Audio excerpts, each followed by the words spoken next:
My name is Nick And Pickens. I'm Crystal Pickens. Together we're the Pickens. Sorry. My drug addiction started really young. My dad, we were probably 10, 12 years old when we started dabbling in drugs, and my dad used to give us drugs, and so it was kind of a household thing. It wasn't abnormal for us to have drug sales and just things in our house all my life, so it wasn't a big deal. So People in and out. yeah, people in and out of our lives in the house, and it wasn't a big deal to be a part of the drug scene. I guess we didn't know anything different. So, and then once I got married young at 18 and having kids, there was no slowing down, there was no option, so we just kind of had to keep this lifestyle up of using. And I was around church, and when you get in trouble or when it would get close for me and Crystal to really come to a Jesus moment, I would go to church just to suffice. And it wasn't really the first, second, third time I got arrested and went to jail, but it was the first time I went to prison. That was when I had enough of it. And so the last arrest that I had was the last time I used any kind of drugs, and I started seeking him for the first time myself, and it was a different relationship. It wasn't something I was trying to get from him, I was just trying to get to him. And being around him and knowing about him, I went to prison and waited for a chaplain, a preacher, something to come my way and just give me a word of comfort, something to say it's not going to be this way forever. You're going to be okay. And I never got it. And I remember, thinking back of people having these times with Jesus where he would show up and say, I'm going to be here, it's going to be okay. And so I gave the best that I could give. And at the time, that was a rolled up secondary piece of clothing that the prison gives. And then I made my bed real nice. And if you don't know, it's about 80 inches long, and you sleep on one part of a piece of concrete that comes up, and there's about a 2-foot piece that's left over after you. And that was the best that I had to offer him.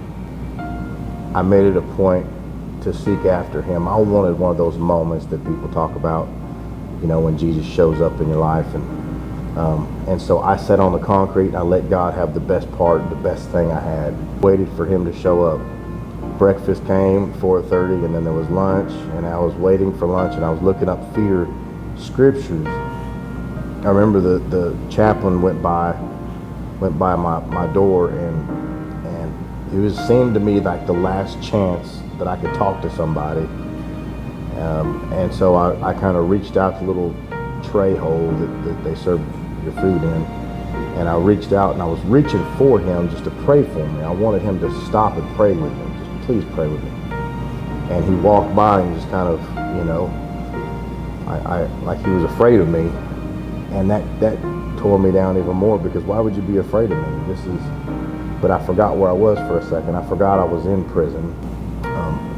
He jumps back and tells me, I'll pray for you, and then moves on. And so that felt like that was my last chance of somebody, a real person, helping me and praying for me, telling me it's going to be okay. And so I remember sitting back down on the concrete, and I was just thinking, why? Everybody else has got these moments of you showing up and you performing or doing something, and I just was wondering why. Why was I so different? And it was a few minutes later that he shows up, and I hear him say, you've been calling for everybody else except for me. I've been here the whole time. You haven't called for me. And that was a time where I had known about him, but I met him at that point. That was when I met Jesus Christ in my life. I didn't know about him. I didn't know stats about him. I didn't know this and that. I just knew that he was forever going to be my very best friend and my help in anything I needed, my restorer, everything. He was going to be everything to me. Well, I was raised not a Pentecostal. I was baptized at 5 years old. Brother Thomas baptized me. I got the Holy Ghost when I was 5.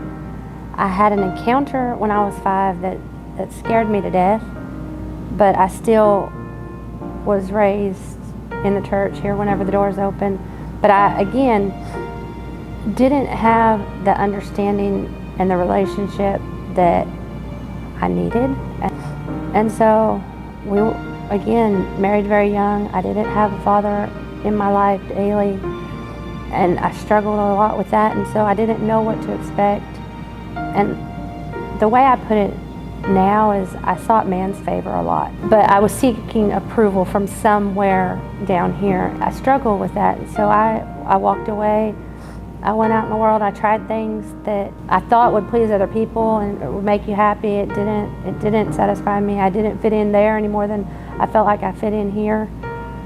And so there's this constant longing, which turned into constant turmoil. And so in about 2015, 16, I had some real serious conversations where I just talked like I'm talking to you right now. I just said, God, this is what I'm going to do, and I'm going to seek your favor and not man's favor, and I'm going to try this for real, like just for you, not for any other reason. And from that day forward, it has changed my life, because I came to church that Sunday, and he showed up in the weirdest way, but it's a way that I understood, and he'll speak to you in a way that you understand. And so from then on, I just started spending time with him. I started spending time in my prayer closet. I didn't understand. I didn't know he had an addiction problem. I was very naive in that area. And he started getting angry because I would put Bible verses for my peace. I would put Bible verses on the wall. But he had a knowledge of God, and so he thought I was doing it to make him mad. And so he got angry, and I was like, I'm just doing this for my peace. I was seeking peace, and I was seeking God's favor, and I started praying. Pastor taught, seek God's will. Say you want the house that he wants you to live in. You want the car that he wants you to have.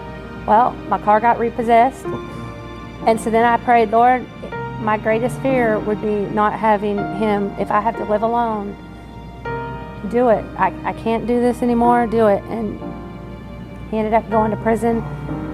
But prior to that, I was driving to work one day, and we were just at it. My life with God was doing better, but we weren't. And I said, Lord, I can't do this anymore. I can't do it. I can't do it. I'm done. And I distinctly remember him going, and what if I would have been done at the cross? And I got this picture of him just beaten. And the thorns, and I'm a very picture person, and so I got that, and I was like, I guess I'm not done yet. I guess I'm not done. Okay. And so it wasn't too long after that he got arrested, and from the time he got arrested in August of 2017, he's been clean and sober. And when he went away, and I remember I was sobbing because he didn't have his Bible. Like, I knew, don't ask me why I felt like he needed his Bible. And I felt a hand right here, 5 fingers. Lord is my witness. I felt a hand right here, and it was, I've got my hand on him. Those exact words. And I was like, oh my Lord. I know I don't have my hands on him. Like, that's got to be you. And so then I just started crying and having a prayer meeting right there.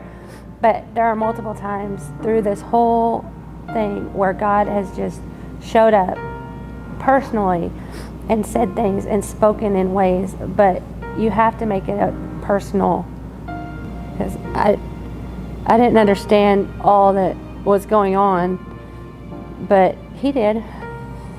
Sure did. We're always dealing with something.